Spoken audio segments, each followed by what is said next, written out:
Hi everyone, welcome to back benchers physics. मेरा नाम है शिवांगी एंड आज हम स्टार्ट करने वाले हैं chapter number 1 which is electric charges and field.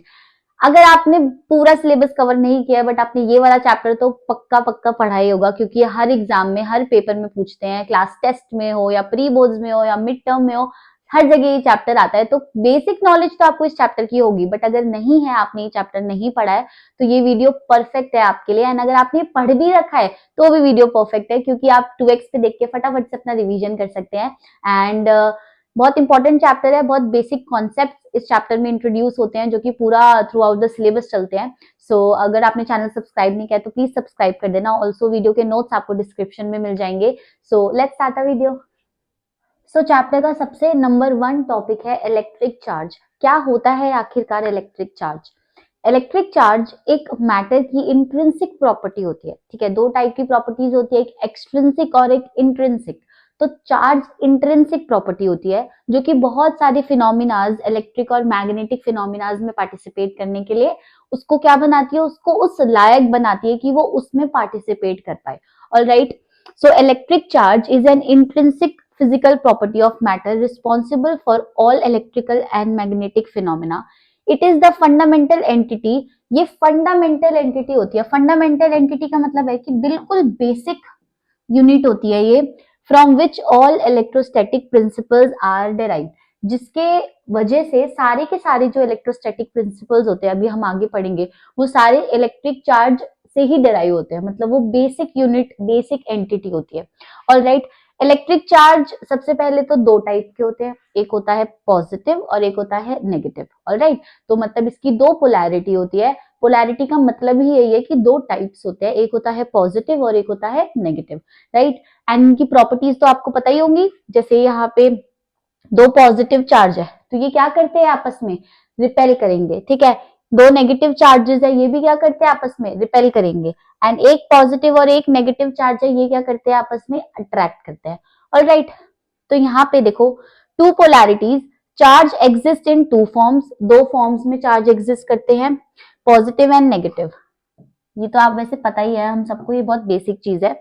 Alright, तो the first law of electrostatic ये कहता है like charges repel each other and unlike charges attract each other. जो लाइक चार्जेस होते हैं, मतलब पॉजिटिव पॉजिटिव, नेगेटिव नेगेटिव, वो क्या करते हैं, रिपेल करते हैं। एंड जो अनलाइक चार्जेस होते हैं, मतलब पॉजिटिव और नेगेटिव, वो क्या करते हैं, अट्रैक्ट करते हैं। ठीक है, इलेक्ट्रिक चार्ज की यूनिट होती है कूलम्स, इसको हम क्यू से डिनोट करते हैं इलेक्ट्रिक चार्ज को। एंड इसमें हम चार्ज ऑफ इलेक्ट्रॉन के बारे में सबसे ज्यादा पढ़ेंगे। तो इलेक्ट्रॉन का चार्ज कितना होता है, 1.6 इंटू 10 टू द पावर, कितना होता है, 10 की पावर। ये इतना बेसिक है, मतलब फिर भी बच्चे गलती करते हैं न्यूमेरिकल में। 10 to the power minus 19 coulombs. Alright, ये ई जो चार्ज ऑफ इलेक्ट्रॉन होता है वो होता है। डन, इलेक्ट्रिक चार्ज का कॉन्सेप्ट क्लियर है। आगे चलते हैं नेक्स्ट टॉपिक पे। अब आता है मटेरियल क्लासिफिकेशन। मतलब पीडीएफ देख रहे हो, पीडीएफ का लेवल कितना मतलब अच्छा है ना। तो ऐसी पीडीएफ लिटरली आपको कहीं नहीं मिलेगी, क्योंकि इसमें सब कुछ है, पूरा का पूरा चैप्टर, और बहुत अच्छे तरीके से डायग्राम्स वगैरह सब कुछ है इसमें। So next is material classification. ये बहुत ही बेसिक टॉपिक्स है। ठीक है, इसको मतलब अगर आपको अपना बेस बनाना है इलेक्ट्रिक चार्जेस वाले चैप्टर में, तो ये बहुत ज्यादा जरूरी है पढ़ने के लिए। अगर आपको ये आते हैं तो आई रिकमेंड यू कि आप स्किप करो और आगे जो मेन टॉपिक्स है उन पे पहुंच जाओ। ठीक है, बट अगर आपके बेसिक्स क्लियर नहीं है तो आप यहीं से ही पढ़ो। So next is material classification. Material classification का मतलब ये है कि हम मटेरियल को अभी दो पार्ट्स में डिवाइड कर रहे हैं, आगे जाके हम सेमीकंडक्टर्स में भी डिवाइड करते हैं, है ना। बट अभी दो पार्ट्स में डिवाइड कर रहे हैं, एक होता है कंडक्टर और दूसरा क्या है, इंसुलेटर। सो कंडक्टर की प्रॉपर्टी तो अपने को पता ही है। कंडक्टर्स क्या होते हैं, जो चार्ज को अलाउ करते हैं कि उसमें से मूव करे freely, and insulators which do not allow, है ना। कंडक्टर्स में इलेक्ट्रिसिटी कंडक्ट हो पाती है एंड इंसुलेटर्स में नहीं हो पाती है। अब कुछ मेथड्स होते हैं। क्या मेथड्स, मेथड्स ऑफ चार्जिंग। तो मेन तीन मेथड्स हैं। सबसे पहले है friction, then conduction and then induction. Friction क्या होता है कि अगर हम दो अलग अलग मटेरियल्स को रब कर रहे हैं एक दूसरे पे, ठीक है, तो क्या होंगे, जो चार्जेस होंगे वो फ्लो करेंगे, है ना। Rubbing two dissimilar materials transfers electrons, leaving one with a net positive charge and the other with net negative charge. अब ऑब्वियस सी बात है, अगर दो अलग अलग डिसिमिलर मटेरियल्स हैं, उनको रब कर रहे हैं, तो एक से ट्रांसफर हो गए इलेक्ट्रॉन्स दूसरे पे चले गए, तो जिससे निकले वो तो पॉजिटिव बन गया, एंड जिस पर चले गए वो क्या बन गया, नेगेटिव बन गया, राइट। तो ये होता है method of friction. Next is conduction. Conduction में क्या होता है, डायरेक्ट कॉन्टैक्ट, दो मटेरियल्स के बीच में डायरेक्ट कॉन्टैक्ट होता है। देखो ये चार्ज्ड है, नेगेटिव चार्ज है इस पे, ये कैसा है, न्यूट्रल है, इस पे कोई चार्ज नहीं है। तो कंडक्शन के मेथड से हम इस ऑब्जेक्ट को भी, इस मटेरियल को भी चार्ज कर सकते हैं। तो ये क्या करेगा, ये अपना चार्ज इस पे ट्रांसफर कर देगा, है ना, शेयर हो जाएगा चार्ज दोनों के बीच में। नेक्स्ट थर्ड मेथड होता है इंडक्शन। इंडक्शन में क्या होता है, bringing a charge object near a neutral conductor causes separation of charges with in the conductor without direct contact. इसमें डायरेक्ट कॉन्टैक्ट था, इसमें सिर्फ उसके पास लेकर जाते हैं, और फिर क्या होता है कि जैसे देखो ये रॉड है ना, ये रॉड है, ये अभी नेगेटिव चार्ज है, तो हम क्या करेंगे, एक न्यूट्रल ऑब्जेक्ट को इसके पास लेके जाएंगे, डायरेक्ट कॉन्टैक्ट में नहीं, सिर्फ पास लेके जाएंगे। उसके बाद ये क्या करेगा, इसके जो नेगेटिव चार्जेस है वो इसके पॉजिटिव चार्जेस को क्या कर लेंगे, एक्यूमुलेट कर लेंगे एक तरफ, तो बाकी जो नेगेटिव बच जाएंगे वो दूसरी तरफ चले जाएंगे। फिर हम क्या करते हैं, इस तरफ अर्थिंग कर देते हैं, मतलब ये वाले जो चार्जेस है वो कहाँ भेज देते हैं, ग्राउंड में भेज देते हैं। अब जब ग्राउंड में भेज दिए तो ये पूरा का पूरा कैसा बन गया, पॉजिटिव चार्ज बन गया, राइट। तो ऐसे करके हम कर सकते हैं इसको चार्ज। तो तीन मेथड्स है, फ्रिक्शन, कंडक्शन एंड इंडक्शन। तो अभी तक हमने इलेक्ट्रिक चार्ज पढ़ लिया। इलेक्ट्रिक चार्ज एक इंट्रिंसिक प्रॉपर्टी होती है जिसकी यूनिट कूलम्स होती है, इसको क्यू से डिनोट करते हैं। चार्ज ऑफ इलेक्ट्रॉन 1.6 × 10⁻⁻19 कूलम्स होता है। दो टाइप के मटेरियल क्लासिफाई करे हैं हमने, कंडक्टर और इंसुलेटर, ये तो अपने को पता ही है। तीन मेथड्स होते हैं चार्जिंग के, first is friction, second one is conduction and third one is induction. Alright, friction में रब करते हैं दो ऑब्जेक्ट्स को, कंडक्शन में क्या करते हैं, डायरेक्ट कॉन्टैक्ट में होता है, और इंडक्शन में डायरेक्ट कॉन्टैक्ट नहीं होता। देन आगे चलें अब। So next one is fundamental properties of charge. अब चार्जेस की कुछ प्रॉपर्टीज होती हैं, ठीक है। सबसे पहली प्रॉपर्टी होती है क्वांटाइजेशन। देखो क्वांटाइजेशन का मतलब क्या होता है कि जो इलेक्ट्रिक चार्ज होता है ना वो कॉन्टिन्यूअस नहीं होता, वो किसी भी स्मॉलेस्ट, मतलब बिल्कुल स्मॉल फंडामेंटल चीज का उसको मल्टीप्लाई करते रहेंगे हम इंटीजर्स से, है ना, तो उसके इक्वल होता है, मतलब क्वांटाइज्ड होता है, कॉन्टिन्यूअस नहीं होता। तो इसी को ही हम क्या कहते हैं, क्वांटाइजेशन कंडीशन।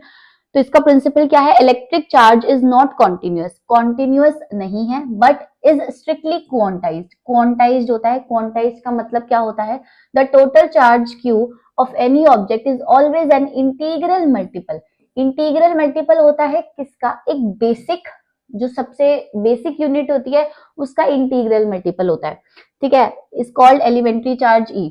तो यहाँ पे जो इलेक्ट्रिक चार्ज है वो किसका इंटीग्रल मल्टीपल होगा, जो चार्ज ऑफ इलेक्ट्रॉन होता है उसका। तो यहाँ पे देखो Q is equal to n, ये क्वांटाइजेशन कंडीशन होती है, right, where Q is the total charge on the body, N number of electrons present, ठीक है, या फिर इंटीजर, और E क्या है हमारा एलिमेंट्री चार्ज, तो इसकी वैल्यू 1.6 × 10⁻⁻19 कूलम्स।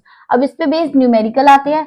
न्यूमेरिकल कैसे आते हैं, आपको एन, देखो ई की वैल्यू तो अपने को पता ही है, तो इन दोनों में से एक चीज दे देंगे आपको और आपको दूसरी चीज कैलकुलेट करनी है।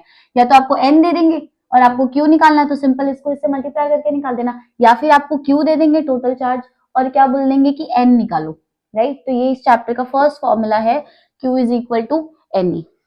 देन तो ये मतलब होता है कॉन्टिन्यूअस का, और ये मतलब होता है क्वांटाइज्ड का। स्टेप बाय स्टेप क्वांटाइज्ड हो गया, एक कॉन्टिन्यूअस कर्व आ रहा है तो वो कॉन्टिन्यूअस डिस्ट्रीब्यूशन हो गया। डन। तो ये फर्स्ट फंडामेंटल प्रॉपर्टी है हमारी क्वांटाइजेशन। सेकंड देखते हैं क्या होती है। Next properties are additivity and conservation. Additivity का मतलब यही होता है कि जैसे मान लो कि एक सिस्टम है, आपके पास एक सिस्टम है, ठीक है, और उसके अंदर मान लो तीन चार्जेस रखे हुए हैं, first is Q1, second is Q2 and third is Q3। इनका मैग्नीट्यूड कुछ भी हो सकता है, पॉजिटिव भी हो सकता है, नेगेटिव भी हो सकता है।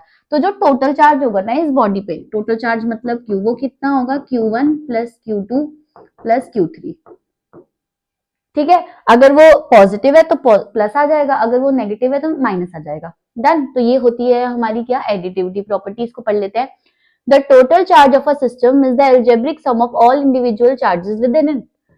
इसके अंदर, सिस्टम के अंदर जितने भी इंडिविजुअल चार्ज है उनका सम क्या होगा, हमारा टोटल चार्ज जो सिस्टम पे है। Then charge is a scalar quantity. Charge scalar quantity होती है, मतलब नॉर्मल एडिशन से हम टोटल चार्ज कैलकुलेट कर सकते हैं।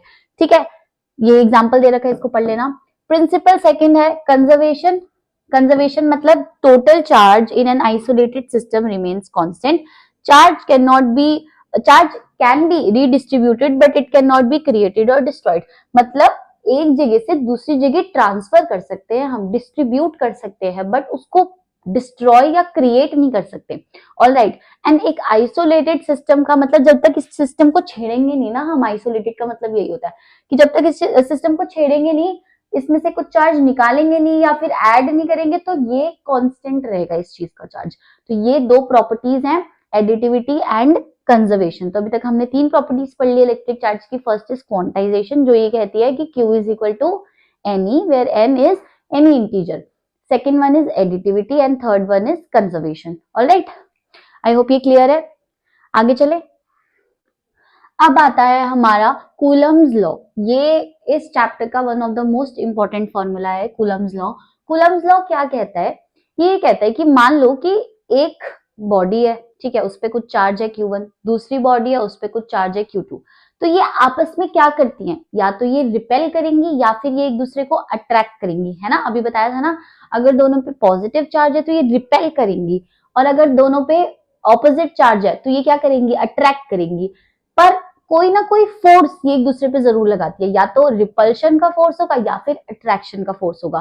तो इसी को एक लॉ से डिफाइन कर दिया गया जिसका नाम था कूलम्स लॉ। तो यहाँ पे देखो दो चार्ज बॉडीज हैं, फर्स्ट वन इज Q1, उस पे चार्ज Q1 है, दूसरे पे चार्ज क्या है? Q2।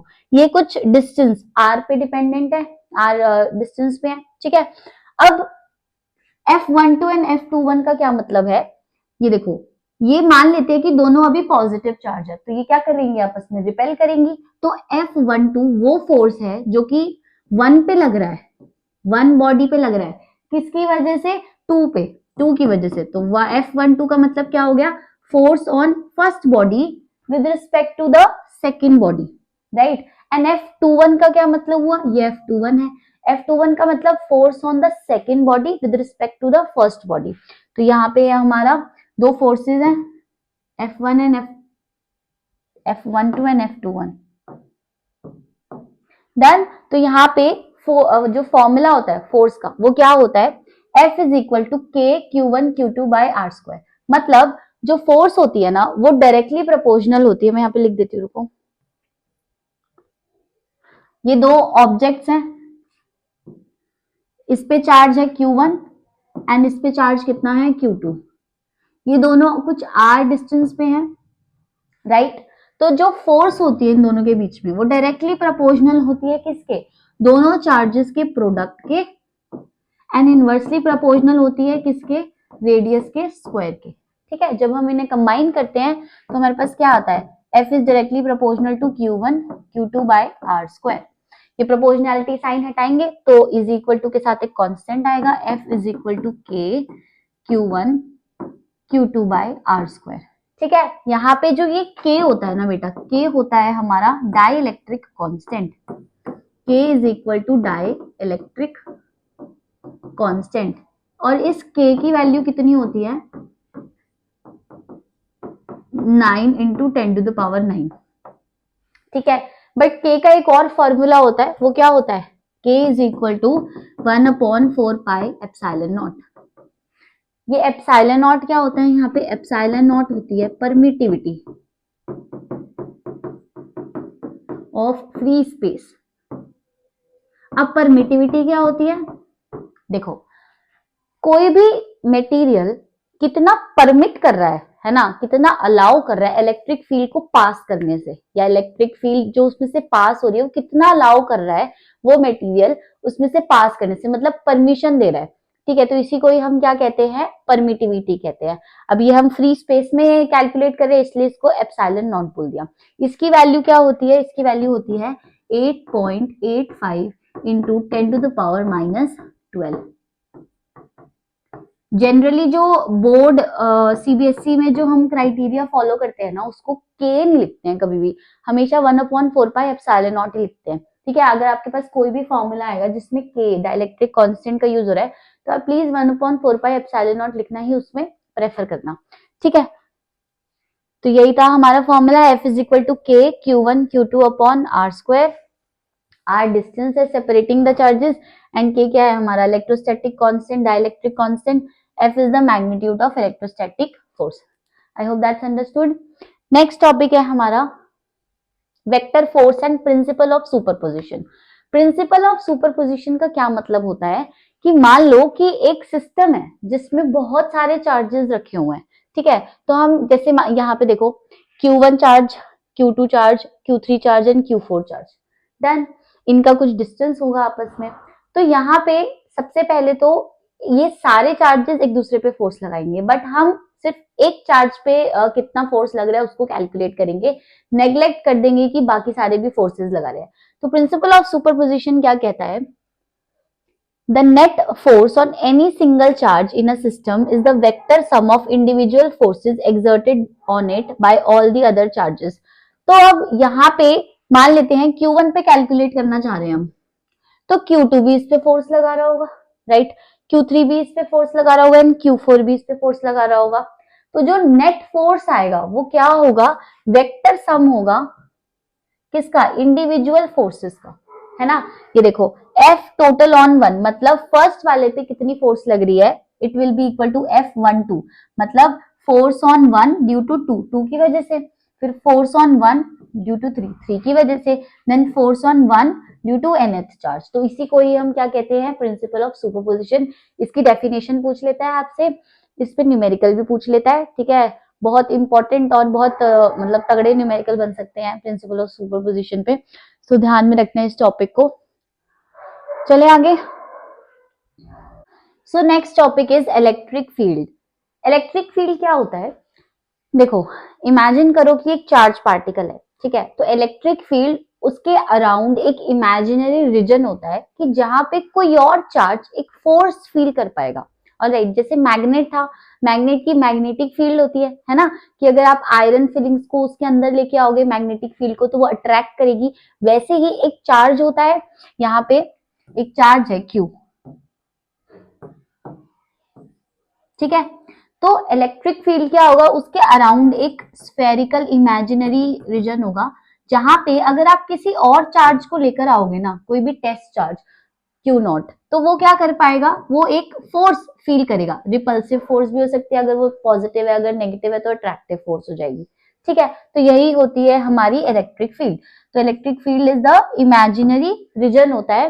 तो क्या है यहाँ पे देखो, electric field at a point is the electrostatic force per unit charge experienced by a small positive test charge। तो टेस्ट चार्ज को रखते हैं हम इलेक्ट्रोस्टैटिक फोर्स फील करने के लिए, एंड इलेक्ट्रिक फील्ड क्या होती है, जो इलेक्ट्रोस्टैटिक फोर्स की वैल्यू आती है upon the value of test charge. तो E इलेक्ट्रिक फील्ड को हम डिनोट करते हैं, ये वेक्टर क्वांटिटी होता है, तो E नॉट, क्योंकि F भी हमारा वेक्टर क्वांटिटी होता है।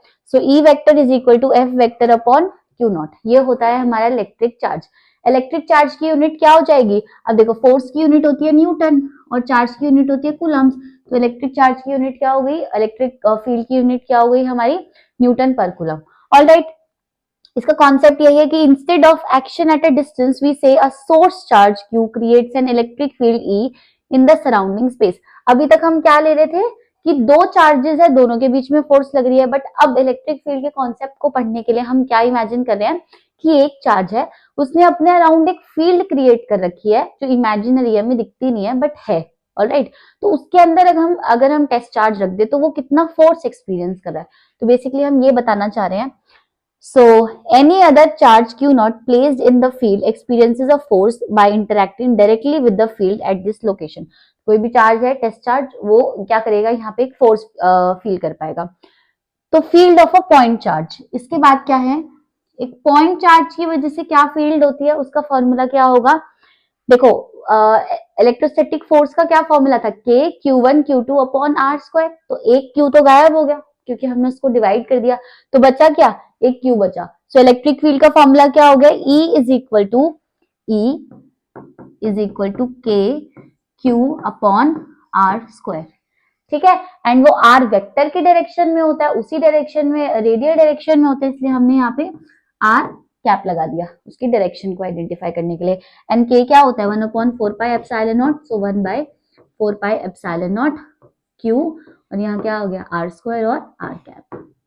ठीक है, so the field is a vector quantity, field एक वेक्टर क्वांटिटी होती है, pointing radially away from the positive charges and radially towards the negative charges. Positive charge है तो मतलब अवे, मतलब रिपल्शन होगा, है ना, एंड अगर नेगेटिव चार्ज है तो अट्रैक्शन होगा। तो अभी इनकी डायरेक्शंस भी देखेंगे हम। सो ये बेसिकली इलेक्ट्रिक फील्ड का कॉन्सेप्ट है।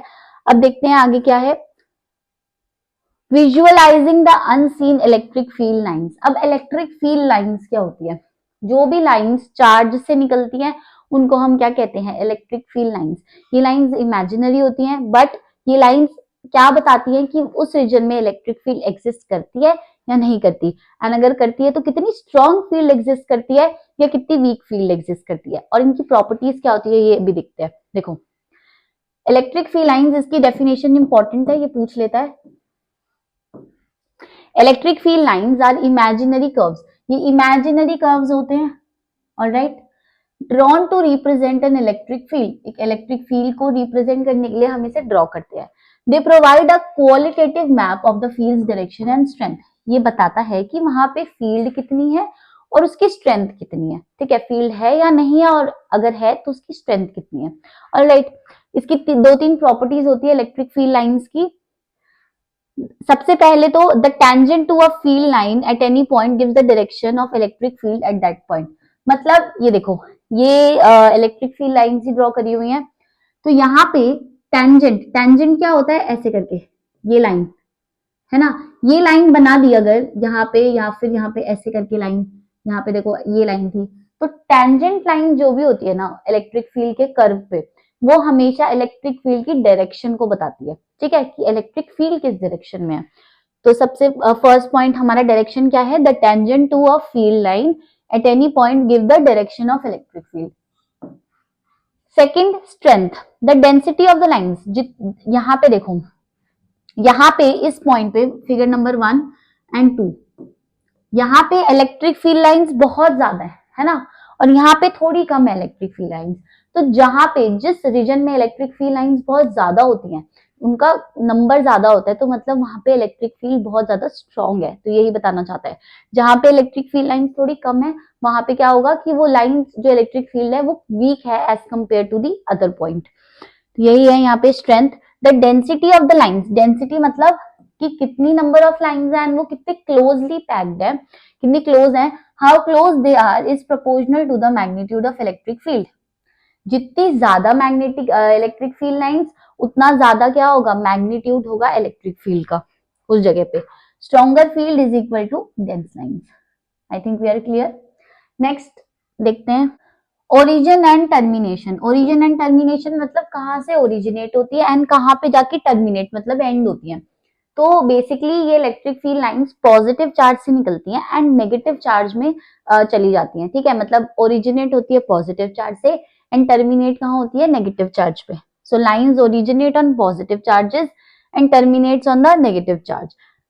Non intersection and no close loops, मतलब ना तो ये electric field lines electric field curves intersect करते हैं, ना ही ये क्लोज लूप बनाते हैं। मैग्नेटिक फील्ड लाइंस तो क्लोज लूप बनाते थे ना, है ना, बट यहाँ पे ये electric field lines electric curves ना तो इंटरसेक्ट करते हैं और ना ही क्लोज कर्व्स बनाते हैं। इंटरसेक्ट क्यों नहीं करते, क्योंकि अगर इलेक्ट्रिक फील्ड लाइंस इंटरसेक्ट कर जाएंगे तो एक जगह पे देखो टेंजेंट उसकी डायरेक्शन बता रही है ना, तो ये भी टेंजेंट हो गया और ये भी टेंजेंट हो गया, राइट। तो अगर इंटरसेक्ट कर गए तो एक ही पॉइंट पे दो डायरेक्शंस हो जाएंगी, विच इज नॉट पॉसिबल। इसीलिए इलेक्ट्रिक कर्व्स कभी भी इंटरसेक्ट नहीं करते, ना ही क्लोज लूप बनाते हैं। डन।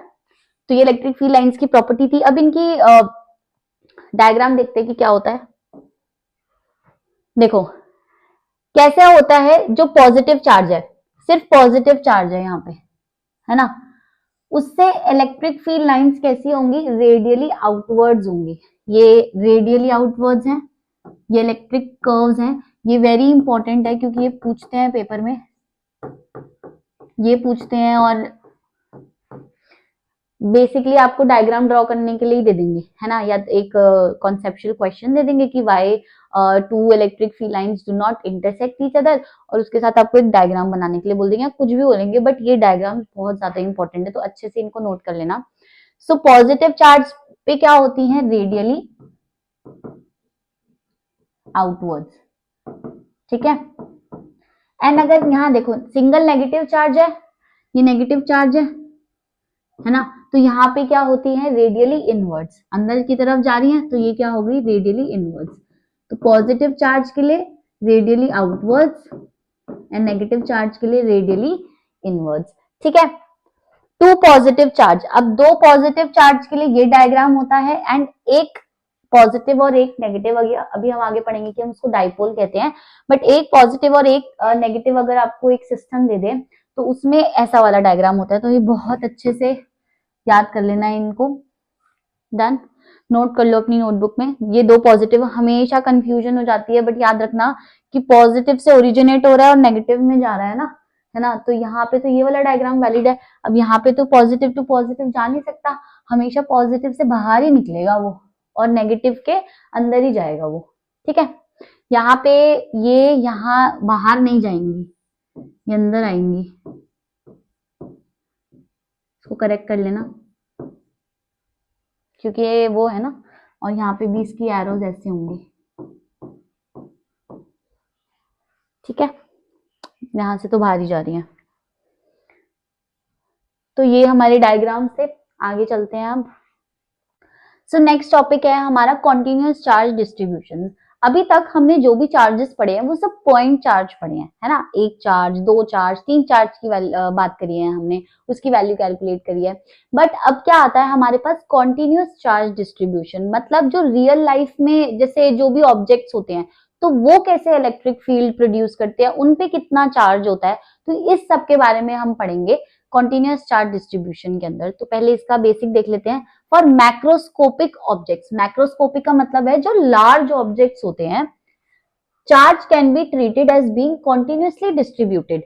अब चार्ज को हम कॉन्टिन्यूअसली डिस्ट्रीब्यूट करा रहे हैं, मतलब पूरी की पूरी जो बॉडी है ऑब्जेक्ट की उस पे चार्ज फैला हुआ है। तो बेसिकली यहाँ पे हम तीन जो है मेन इसको कंसिडर करते हैं ऑब्जेक्ट्स को, उनके जो भी सरफेसेस लेते हैं। सबसे पहला होता है एक लाइन चार्ज, ठीक है, और दूसरा क्या है, एक प्लेन, और एक, अब ये प्लेन शीट है, और ये क्या है, स्फेरिकल। तो ये तीन सरफेसेस को हम, तीन शेप्स को स्टडी करेंगे डिटेल में, इनके इलेक्ट्रिक फील्ड कैलकुलेट करेंगे, इनके चार्जेस कैलकुलेट करेंगे। Alright, so we analyse this by defining charge densities. अब इनको करते कैसे हैं, हम तीन चार्ज डेंसिटीज को डिफाइन करते हैं, जिसकी हेल्प से उनको इंटीग्रेट करके उससे बहुत सारे फॉर्मूलाज निकालेंगे, तो इनकी इलेक्ट्रिक फील्ड हम कैलकुलेट करेंगे। Alright, the total forces found by integrating the contributions from infinitesimal, मतलब बहुत ही small charge elements DQ.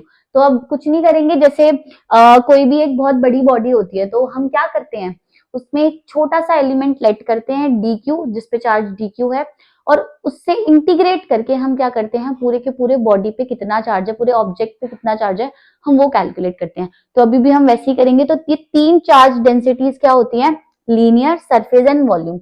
Linear charge density को हम लैम्डा से डिनोट करते हैं, ठीक है। सरफेस चार्ज डेंसिटी को हम सिग्मा से डिनोट करते हैं, एंड वॉल्यूम चार्ज डेंसिटी को हम रो से डिनोट करते हैं। और इनकी वैल्यूज क्या होती है, जो लैम्डा होता है इसका लैम्डा आएगा, ये लीनियर है, ये सरफेस है, और ये क्या है, वॉल्यूम है। तो lambda is equal to d q, d q सब में कॉमन है, यहाँ पे डीएल, क्योंकि इसके पास सिर्फ लेंथ है और कुछ नहीं है। यहाँ पे क्या होगा, सिग्मा,